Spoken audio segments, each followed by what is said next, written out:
Здравейте! Поздрави от връх Черни връх, 2300 метра надморска височина. Зад мен се вижда София от високо. Устните ми са тъмносини, изцапани с боровинки, когато идвах насам.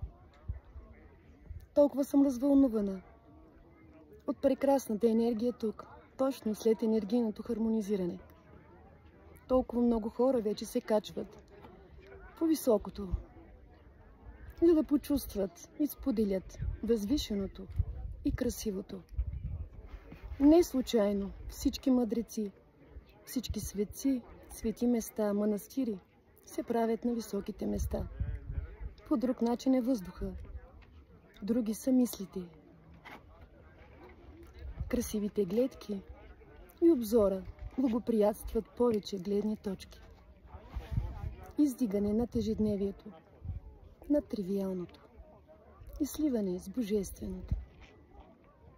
Честита неделя, прекрасен свещен ден от мен и до скоро!